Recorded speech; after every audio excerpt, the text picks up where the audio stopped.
भारत का most wanted छोटा राजन underworld don Delhi पहुंच चुका है।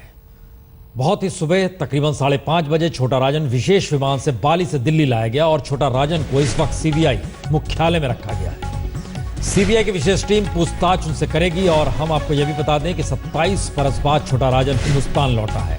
एक लिहाज से कहें एक ऐसा लंबा वक्त जिसको लेकर अंडरवर्ल्ड इस दौर में मुंबई के लिहाज से कहें या मुंबई पुलिस के लिहाज से करें तो अंडरवर्ल्ड खत्म हो चला है, लेकिन बावजूद इसके कुछ ऐसे सवाल अंडरवर्ल्ड के जरिए अब आतंकवाद से जा जुड़े हैं जिसको लेकर सरकार चिंतित, सीबीआई को पूछताछ करनी है और मुंबई में रखा जाना, ये सारी स्थितियां हैं। सीबीआई हेडक्वार्टर में दिल्ली में लाया गया है और माना यही जा रहा है कि पहले सारे केस सीबीआई के पास आ जाएंगे, वो देश के जिस जिस हिस्से में हो या अंतर्राष्ट्रीय तौर पर जो छोटा राजन के खिलाफ जो भी केस दर्ज किए गए हो।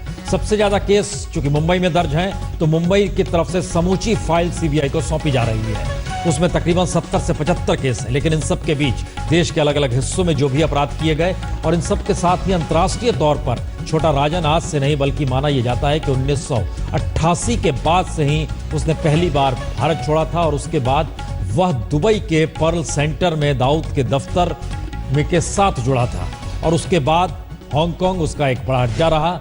और इन सारी स्थितियों के बीच जब वो ऑस्ट्रेलिया से बाली पहुंचा तब उसकी गिरफ्तारी हुई थी और इस गिरफ्तारी के बाद अब जब दिल्ली लाया जा सका तो दिल्ली में छोटा राजन की लाए जाने के बाद कई तरह के कयास भी लगाए जा रहे हैं। क्या छोटा राजन की जरूरत अब भारत को इस मायने में कहीं ज्यादा है कि उसके जरिए दाऊद इब्राहिम तक पहुंचा जा सकता है, या फिर इस मायने में कहीं ज्यादा है कि दरअसल जिस तरीके का अपराध या नेक्सस मुंबई में अंडरवर्ल्ड के जरिए होता रहा है और खास तौर से छोटा राजन ने जब इस बात का जिक्र किया बाली में कि अगर वो मुंबई ले जाया जाता है तो मुंबई पुलिस के भीतर भी दाऊद के कुछ लोग हैं, तो इसके संकेत क्या है? क्या ये माना जाए कि दरअसल अपराध की दुनिया से जुड़े तमाम शख्सों की कहीं ना कहीं सिस्टम के बीच भी पैठ है? ये सारे एक ऐसे सवाल हैं जिसको लेकर जांच की पूरी प्रक्रिया शुरू होगी और इसमें शुरुआती दौर में सीबीआई की विशेष टीम ही पूछताछ करेगी। यह भी बहुत महत्वपूर्ण है क्योंकि इससे पहले जितने भी मुकदमे दाऊद के ऊपर चल रहे हैं और खास तौर से 1993 का मुंबई ब्लास्ट जिसके बाद माना यही जाता है कि अंडरवर्ल्ड भी धर्म के आधार पर बट गया था और उस वक्त छोटा राजन अपने तौर पर कह सकते हैं दाऊद के खिलाफ। ये सारी परिस्थितियों की किस रूप में सीबीआई जांच करेगी, किस रूप में कब तक रखा जाएगा, हम पहले सीधे चलते हैं दिल्ली के सीबीआई हेडक्वार्टर जो कि लोधी रोड में स्थित है और वहां पर हमारे सहयोगी शिवेंद्र श्रीवास्तव मौजूद हैं, साथ में अरविंद ओझा भी होंगे जो रात से लगे हुए थे कि जब पहुंचता है तो उसके बाद किस तरह की सीबीआई कार्रवाई करती है। शिवेंद्र, क्या जानकारी है और सीबीआई की अगली पहल क्या होगी? देखिए, अभी से कुछ देर पहले यहाँ पर छोटा राजन को लाया गया है। उससे पहले ये डॉज देने की कोशिश हुई कि उसको स्पेशल सेल ले जाया गया है और वहाँ से डाइवर्ट करके जब यहाँ लाया गया और उसके पीछे बहुत बड़ी योजना थी कि कहीं कोई सुरक्षा को लेकर के चूक ना हो, इसीलिए उसको डमी के तौर पर पहले एक काफिला निकाला गया जो कि स्पेशल सेल की तरफ निकाला गया। उसके बाद यहाँ पर जो असली छोटा राजन की टीम थी जिसको लेकर आ रही थी यहाँ लाया गया। फिलहाल अभी पूछताछ शुरू नहीं हुई है, यहाँ पे लाकर रखा गया। हमारे साथ अरविंद ओझा है, उनसे जानने की कोशिश करते हैं किस तरह का इंतजाम किया गया था जिससे कि लोगों को शक न हो कि छोटा राजन को आखिरकार किस गाड़ी में लाया गया। वहां पर जब लाया गया छोटा राजन को किस तरह की डॉज देने की कोशिश की पुलिस ने, टीम ने, जिससे कि सुरक्षा को लेकर कोई चूक न हो और यहां पर सुरक्षित लाया सके? शिवन जी, तकरीबन 5:30 बजे जो विशेष विमान है उससे जिसमें दिल्ली पुलिस के अफसर मौजूद थे, सीबीआई के अफसर मौजूद थे, वहां पर लाया गया। लेकिन रात में ही हमें शक हुआ कि किसी तरीके के, और सूत्रों ने हमें बता दिया कि डमी का इस्तेमाल होगा।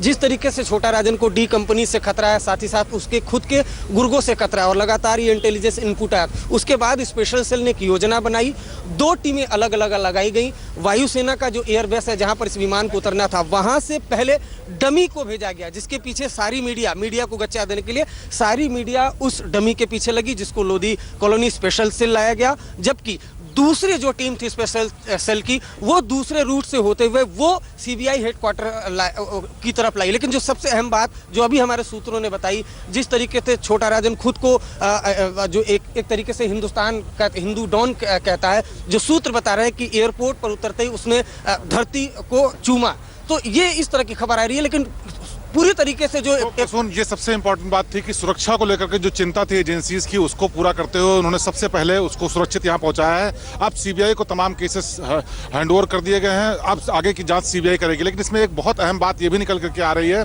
कि छोटा राजन लगातार जब से बाली में पकड़ा गया है, उसके बाद जो कुछ भी उसने छोटा मोटा मीडिया के सामने बोल पाया है, उसमें अपने आप को राष्ट्रभक्त दिखाने की कोशिश की है और ये भी दिखाने की कोशिश की है कि वो भारत की धरती पर वापस जाना चाहता है। इसी के चलते जैसे ही आज विमान से वो धरती पर उतरा यहाँ भारत में, सबसे पहले उसने जमीन को चूमा और उसके बाद काफिले के साथ यहाँ पर आया। अब आप देख सकते हैं पीछे जो सीबीआई हेडक्वार्टर है, यहाँ पर टीम के साथ वो इस वक्त मौजूद है और अब दिन निकलने के साथ ही साथ जो अधिकारी हैं वो तमाम आला अधिकारी आगे की कार्रवाई करेंगे। शिवेंद्र, एक सवाल है, जिस वक्त छोटा राजन बाली से रवाना हो रहा था उस वक्त भी उसने धरती माँ का जिक्र किया। आप बता रहे यहाँ के धरती चूमा।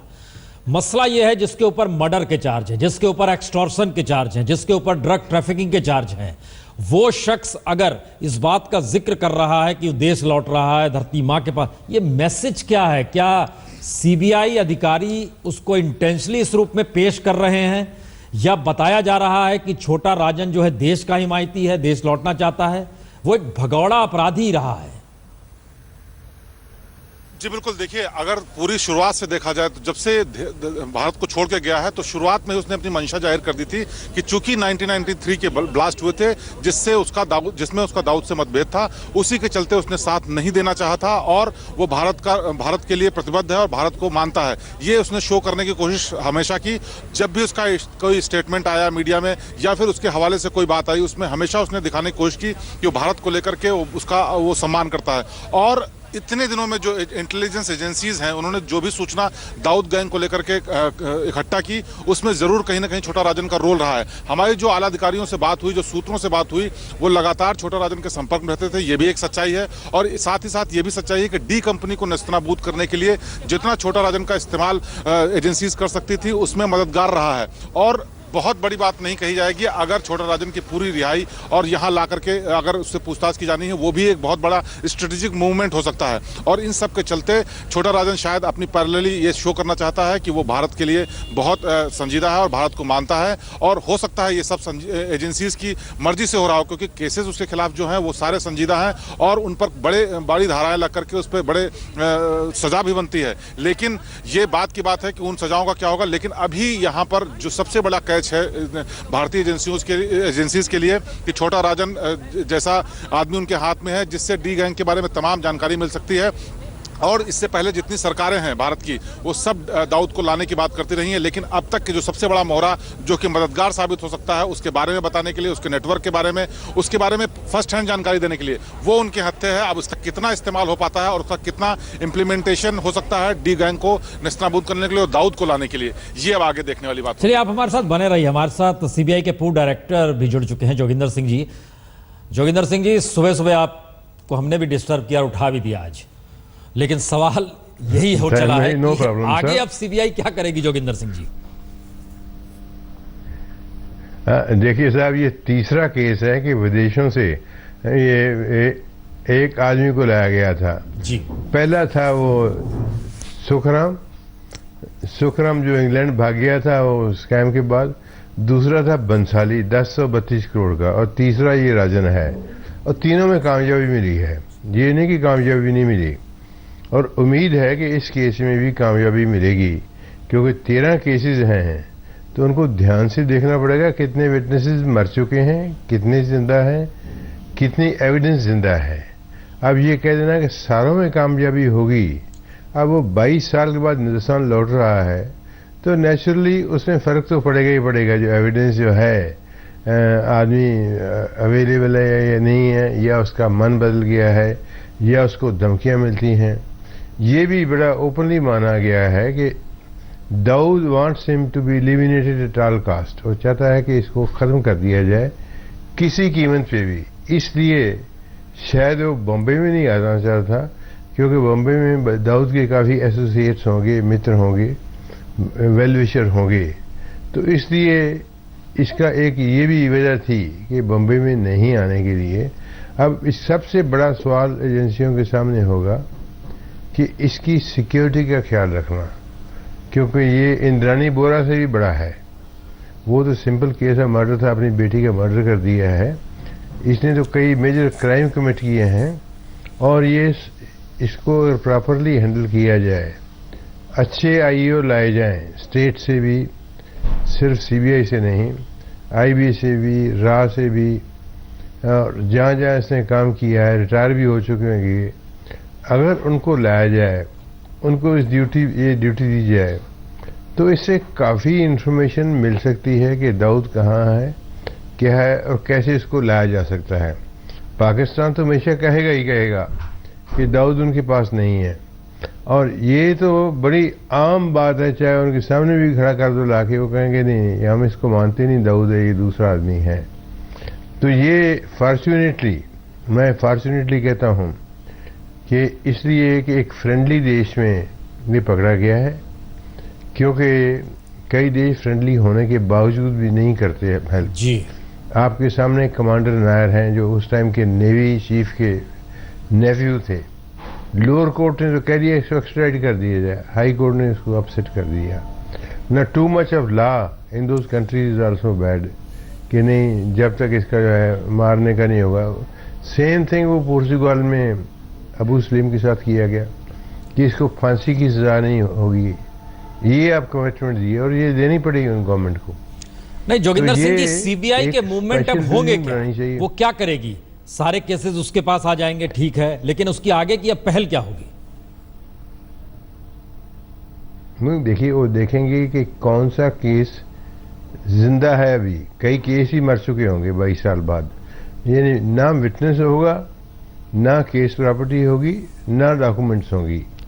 ये नेचुरल चीज़ है वाजपेयी साहब कि अगर कोई केस 22 साल पुराना होगा तो ये उम्मीद करना कि उन्होंने डॉक्यूमेंट्स ध्यान से रखी हुई हैं और सब देख रहे हैं, तो this is expecting too much. और ये जो है, इसके लिए आपको स्पेशल टीम बनानी पड़ेगी। एज इट इज सीबीआई ने व्यापाम के बारे में सुप्रीम कोर्ट को कह दिया था कि उनके पास कोई मैन पावर नहीं है। अब यही प्रॉब्लम इनके लिए आएगी। नहीं, ये आप जो बता बंबई रहे पुलिस हैं को जोगिंदर सिंह बढ़िया जी से कि बढ़िया- कितने केस जिंदा होंगे, हम कुछ मुंबई पुलिस के पास जो केस है, मसलन हम उसका जैसे आपके सामने जिक्र करते हैं, जो बड़े केसेस है, 1985 पठान गैंग के 10 लोगों को छोटा राजन ने मारा था दाऊद के कहने पर। वो केस जिंदा होगा या नहीं होगा? अरुण गावली गैंग के अशोक जोशी की हत्या उसने की थी, बड़ी नृशंस हत्या थी वह, 1988 में यह की थी छोटा राजन ने। उससे पहले आ जाइए तो जब बड़े राजन की हत्या हुई थी तो उसकी हत्या करने वाले शख्स को क्रिकेट मैदान में उन्होंने मारा था, यह भी केस था। ऐसे बहुतेरे केस है। आप कह रहे हैं अगर इन केसों की मौत हो चुकी है या बचे नहीं है, तो क्या छोटा राजन की उपयोगिता सिर्फ इतनी भर है कि दाऊद तक पहुंचा जा सके? हाँ, देखिए साहब, ऐसा बिल्कुल जो आपने जो कहा ठीक कहा, क्योंकि कई आदमी मर चुके होंगे, कई आदमी विलिंग नहीं होंगे। देखिए 22 साल बाद जो है बीवी बच्चे बड़े हो जाते हैं, वो कहते हैं तुमने क्या लेना दुश्मनी करके, तो कई फैक्टर्स आ जाते हैं, और वो कहता है जी केस 22 साल बाद वापस आया, 22 साल और चलेगा, तो उस टाइम तो मैं जिंदा भी नहीं रहूँगा, दुश्मनी और लूँगा लोगों से। एक तो बात यह है केस के लिए। दूसरी बात यह है कि जब तक आप इसको फुल प्रूफ सिक्योरिटी नहीं देंगे, not in the Arthur jail, specific जगह रख के, तो इसकी जान को हमेशा खतरा रहेगा कि ये दाऊद का दुश्मन है, जैसे कि मीडिया रिपोर्ट कर रहा है। और दाऊद की पूरी कोशिश होगी कि कोई भी केस जो है जो उस तक जाता है उसके लिए कोई सिंगल विटनेस जिंदा ना रहे। तो ये देखना होगा कि कितने विटनेसेस अवेलेबल हैं जी, और उसको जो है नाप तोल करना पड़ेगा ये एविडेंस का कि कहाँ तक ये कोर्ट में स्टैंड करेगी। अब आपको वही एविडेंस आपके सामने इंग्लैंड में लोअर कोर्ट में स्टैंड करती है, हाई कोर्ट कहता है नहीं।